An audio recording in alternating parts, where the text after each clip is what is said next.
So in episode 86 of True Sunlight, we answered the question of why aren't you advocating for Jan along with the rest of the protesters? And we outlined why, using public records, including police reports and court documents. In short, we told y'all that we couldn't vouch for Jan because he not only had a history that potentially included an arrest in Utah on child abuse and domestic violence charges, records that he had filed with the court in his first legal dust-up with JP this past fall show that while purporting to stand in solidarity with the Justice for Micah movement, sometimes even as a protester, he appeared to be collaborating with JP on coverage behind the scenes and even admitted to offering JP a quid pro quo arrangement in an effort to get content that he could then exploit for money. Unsurprisingly, many of his followers were outraged. Not at what we found, no, but rather that we had reported on any of it at all. They didn't like that, and they clearly don't know us. After the episode aired, we got a number of comments from people calling us petty, and we saw some posts online that reductively referred to our reporting as being part of some sort of squabble that is somehow taking away from the Justice for Micah cause, which is irritating and inaccurate. There's no squabble. It's simply this. We were asked to endorse Jan. We did our due diligence to see if we could. And what we found in the process wasn't something we could pretend didn't exist when talking about these lawsuits. It's not petty for journalists to do research and present their findings while being transparent about their opinions on what they found. Which brings me to the Justice for Micah cause and the accusation that our reporting on Jan was a distraction from it. For months, the protesters, at their own expensive time and money and heartache and stress, have been committed to the Justice for Micah cause. They are doing the hard work. They are the ones making sure that JP and the police don't forget about Micah. They are the people making sure that those who continue to stand by JP and his churchy business are reminded weekly about what it is they're supporting. They are the ones who remind the public week after week that the FBI is investigating this man for interstate domestic violence. They're doing it for the people who can't. They're standing there representing the rest of us. It is not a distraction for us to advocate that the court treat those people who have been shedding blood, sweat, and tears on behalf of the Justice for Micah cause be regarded in a separate and different light than a man who was using the fact that his neighbor was suddenly in national headlines as a way to grow his own online audience in whatever way he could. At any rate, in the aftermath of our episode about Jan, he immediately tried to discredit our reporting and, with the help of another content creator, took to TikTok Live and, yes, I realize how ridiculous all of this sounds, but it's 2025 and this is apparently our new reality as journalists.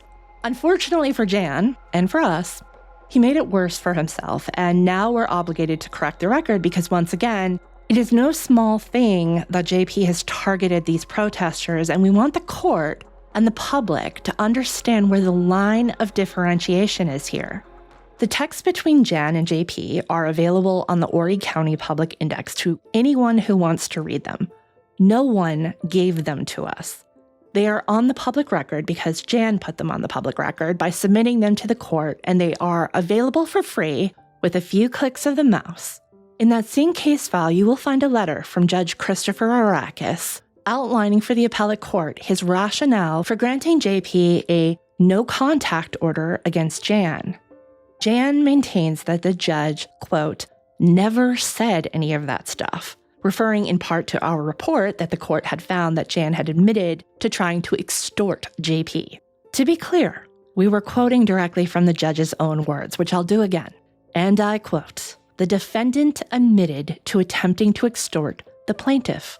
According to an interview on a channel called Steph's Case Files, Jan said that we had left out important context. So again, the documents are available to everyone. Please feel free to fact check us on that. The second point of contention is the most annoying one, because no good deed goes unpunished. To answer the question as to why we weren't trying to help raise money for Jan's legal fund and why we wanted the court to regard this case as separate from that of the protesters, we thought it would be enough to report that there were allegations of abuse in Jan's history and that a man with his birth date and name and physical appearance, according to a mugshot photo, was arrested and charged with inflicting serious physical injury on a child intentionally and domestic violence in the presence of a child in 2010 in Salt Lake County, Utah. Because again, we're not, despite what his followers have angrily accused us of doing, trying to ruin anyone's life here. Jan put himself in the public sphere and then asked for money, and then his followers asked us to ask for money on his behalf. He put himself in the spotlight, and then he doubled down in the spotlight. Looking into who Jan is was important for several reasons in this case. But more importantly, we are concerned about the protesters getting justice for themselves right now. And we think their cases could potentially be weighed down by Jan's case from this past fall. Not only because of the judge's findings there, but also because of his blurred lines relationship with JP. I cannot make this clear enough. The judge is already familiar with JP and with Jan and with the facts of that case, and based on court records, the judge showed sympathy for JP. Based on what he was seeing from Jan.